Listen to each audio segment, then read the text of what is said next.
ایک دفعہ میں یہاں جامعہ عثمانیہ موریالی حضرت قاری محمد نواز رحمۃ اللہ علیہ کے ادارے میں جمعہ میں گفتگو کر رہا تھا، پرانی بات کر رہا ہوں، اور میں نے وہاں یہ کہا کہ قادیانی اپنی لڑکیاں پیش کرتے ہیں یونیورسٹی کے اسٹوڈنٹ کو کہ ہم تمہیں غیر ملکی ریزیڈنسی اور وہاں کی نیشنلٹی اور یہ دینے کے تیار ہے، تم قادیانی ہو۔ میں جمعے کے بیان سے نیچے جمعہ پڑھا کر اترا، بیان کے بعد مجھے ڈی اے خان کے ایک بڑے عالم دین ہیں، اب میں کیا نام لوں، انہوں نے مجھے کہا کہ مفتی صاحب تھوڑا ہاتھ ہولا رکھو۔ میں نے کہا کیوں؟ کہتے ہیں اتنی بھی سختی نہیں کرو، کیڑا قادیانی اپنی دی پیش کریں دے، کون قادیانی اپنی بچی پیش کر دے۔ میرے پاس تو کارگزاریاں تھیں، میں اس مولوی صاحب کے ہاتھ پکڑا، میں نے کہا اچھا آئیں ذرا بیٹھتے ہیں، میں آپ کو سناتا ہوں۔ مسجد میں اللہ کی قسم اللہ کے گھر میں بیٹھا ہوں، منبر نبوی پہ بیٹھا ہوں، جھوٹ بولو رب مدد کھینچ لے۔ چلو میں نام لے لیتا ہوں، ہمارے حضرت مولانا اجاز فاروقی دامت برکاتہ یہ گواہ ہے اس بات۔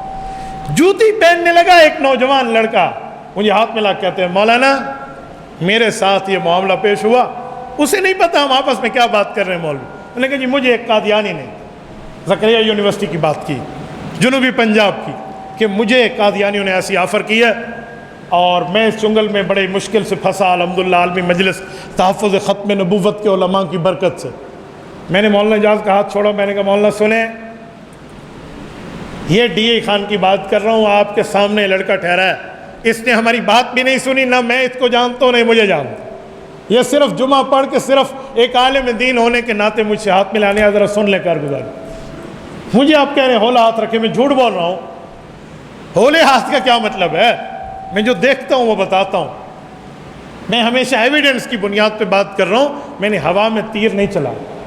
تو میرے دوستو یہاں یہ حال ہے، میری بات کا مطلب یہ حال ہے کہ علماء ماننے کے لیے تیار نہیں ہے، عام عالم جس کے سامنے کارگزاری نہ ہے، عام سے مراد اس فیلڈ سے ریلیٹڈ نہ ہو، وہ ماننے کے لیے تیار نہیں۔ کیسے بھی ہو سکتا ہے؟ تو عام بندے کا میں کیا قصور کروں؟ میں اپنے جمعے کے آڈینس کو کہاں تک شکوہ اور گلہ کروں کہ آپ لوگ نہیں مانتے؟ قادیانی اس طرح پھیل چکے ہیں بھائی، اس طرح پھیل چکے ہیں، کہاں کہاں قادیانی، کہاں کام نہیں۔ چھوٹی سی ایک کارگزاری میں نے آپ کو کس زمانے سنائی تھی کہ میں نے ایک مرتبہ فلائٹ میں قادیانیوں کے مصنوعات دیکھے تو میں نے اس کے خلاف کلپ بنایا، چھوٹا سا کلپ۔ اس کلپ پر قادیانیوں کو اتنا چڑ ہوئی کہ ان کے مرکزی لیول کے سربراہان نے انگلینڈ کے رسائل اور اخبارات میں میری تصویر پر کانٹا لگا کر باقاعدہ آرٹیکل لکھے، اور ہماری وزارت خارجہ یا پتہ نہیں وزارت داخلہ پاکستان کو منسٹری میں ہمارے نام اور چینل کو منشن کر کے خط لکھے کہ یہ بندہ جو ہے نا کیا کہتے ہیں فرقہ واریت اور پتہ نہیں کیا کیا کہ جھوٹے الزامات دیے کہ یہ کام کر رہے ہیں، اس کے خلاف قانونی چارہ جوئی کی جائے۔ حیران ہے اس ملک میں ہمارے خلاف قانونی چارہ جوئی کی بات ہو رہی ہے جس ملک نے قانون پاس کیا ہے کہ قادیانی غیر مسلم ہے۔ ہوا تو کچھ نہیں اور نہ ہونا ہے انشاءاللہ تعالی۔